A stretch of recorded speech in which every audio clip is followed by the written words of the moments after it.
The term hacking is associated with these negative things, but at a base level, hacking is taking something apart and putting it back together in a new way. That's Mike Zuckerman, a self-described culture hacker who's one of those people who consider the term as being more about creative innovation. He's worked on everything from an eco-conscious nightclub in San Francisco to plastic pollution reduction in Kampala, Uganda. Since June, he's been running an experiment in civic hacking with a group of other activists in downtown San Francisco. The idea behind civic hacking is to bring people together to find new solutions to urban problems. Their project is called Freespace, and it's housed in a 14,000 square foot vacant building at Mission and 7th Street.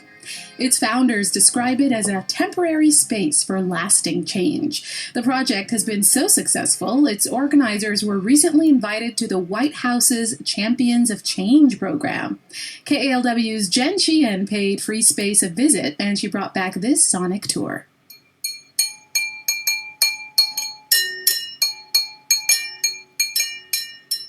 When I meet Mitsuru Muraki, he's jamming on some DIY percussion instruments. 2 round glass vases, and a couple of pencils. We're in a small room on the 3rd floor of this former sewing machine factory, where Muraki and another musician named Gabe Stern are writing a song together. That is a metal bucket. You guys recording? Yeah, sure are. You make music? Yeah. And just like that, another collaborator is added to the mix. Muraki and Stern themselves just met about a half hour ago. But this kind of thing is exactly what's supposed to be happening here, throughout the entire building. This is Freespace. The mission of Freespace is to foster creativity, community, and civic innovation through the gift of free space.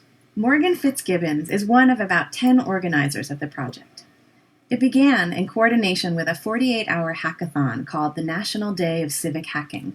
A hackathon is when people get together for a set period of time around a particular challenge. They work like crazy, a lot of times without sleeping, and then present their ideas at the end. But the Freespace founders wanted to go a little deeper. Here's another organizer, Mike Zuckerman.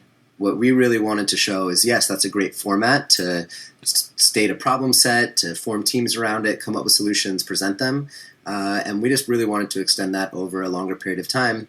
So, through a creative broker, a friendly landlord, and some crucial support from the mayor's office, they got a 1-month lease on an empty building in the city's mid-market district, all for the princely sum of $1.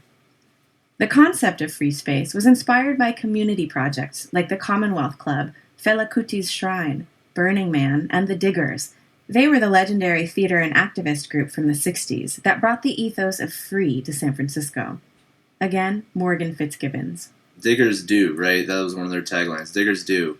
And they weren't into making demands of the government or protesting or anything. They just went out and made things happen. On June 1st, they opened their doors. They didn't have much of a plan, other than to offer the 3 floors of space to people with ideas for improving the city. Almost immediately, Freespace started taking shape. Yoga classes popped up, then donated furniture and equipment, a bike-sharing program, even a giant slide. There were flower giveaways, clothing swaps, modular gardening, and tons of art projects. I find Shrai Chen crouched in the narrow stairway up to the 2nd floor, scotch-taping paint chips to the wall in the shape of a tree. This is actually my first site-specific art installation, so it's super exciting. I actually created these raindrops out of microfiche, and then I made the sun out of all kinds of random images and collage. Chen is the executive director of Scrap, a creative reuse center that's been around since the 70s. She says the communal spirit at Freespace has made her art project easier and more fun. Yeah, I was actually making the sun on Solstice Day, and they had a bunch of people here, so I had like 6 or 7 people helping me glue fun things together to make the sun, so it was awesome. And this is kind of exactly what Freespace is about. It's sharing what you have with someone who needs it. I pass a kitchen on the 2nd floor where something smells delicious. and then find my way to the third level with high ceilings and wood floors. That's where I meet F.J. Alton. Well, I'm a street artist, and by street artist I mean I'm homeless and I'm an artist and I sell my art to survive. He shows me one of the pieces he's recently finished. It's a replica of the St. Peter St. Paul Cathedral, and it's made from my heroin paraphernalia. Alton says a stranger on the street told him about Freespace last month, and he's been spending pretty much every day here since. He says it's been amazing to have access to lots of free materials for his artwork. Actually, before I really didn't have a lot of supplies or access to different things or different elements, so I used what I could, whatever I could find. If I had to shoplift it, I would. Now he's taking shifts welcoming visitors at the front desk. He says Freespace already feels like one big family. I've learned a lot about community, and my artwork has actually gotten different and better since being around these people, and they give me inspiration, and, I think is only possible here. And I think one of the things we're most proud of is the diversity and backgrounds and ages and socioeconomic status of people that come together in Freespace. Again, organizer Mike Zuckerman. And that's because it's inclusive and there are no real barriers to entry to get in here. Zuckerman says when it comes to solving our city's problems, this kind of diversity is just as important as technology. It's not just getting together Stanford PhDs in a room, it's really getting a cross-section of society. Freespace is already inspiring the creation of other projects as well, like the Learning Shelter.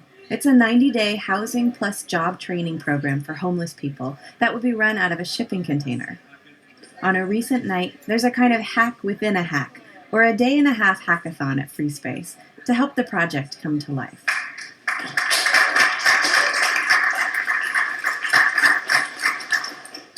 Thank you very much, everybody, for coming. This amount of support was absolutely phenomenal and amazing. About 35 people are sitting on donated couches and chairs to listen to Mark Roth, the man spearheading the project. Roth himself was formerly homeless. So what everybody has signed up for and touched my heart with is coming here to try to figure out how can we build this into something concrete, a full formal plan. The Learning Shelter is already well on its way. 5 donated shipping containers sit outside next to the garden, and tonight a diverse crowd has gathered to help. They'll make a logo and website, figure out curriculum, and work on outreach. Organizer Mike Zuckerman says this cross-pollination of ideas and thinkers is one of the greatest strengths of Freespace. We think it's important for the intellectuals to be inspired by the artists and the technologists to have a chance to talk with people that are going through the food stamps and government assistance programs to have a better understanding, because it's really hard in regular society for those people to sit down and converse with each other. So it makes sense for Freespace to be located in the mid-market area. It's generally a low-income neighborhood, but tech companies like Twitter have recently been moving in as part of an intense urban revitalization plan. Some people say it's gentrification.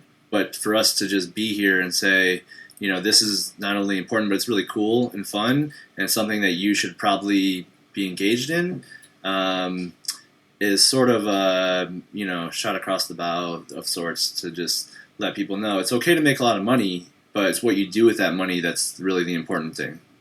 And it seems there are a lot of people who agree. Through an online campaign, Freespace raised $25,000 to pay rent on their building for one more month. A month of workshops, lectures, conversations, murals, and songs, like the one Mitsuru Muraki and Gabe Stern started, which ended up gathering 10 more musicians before it was done. In San Francisco, I'm Jen Chien for Cross Currents.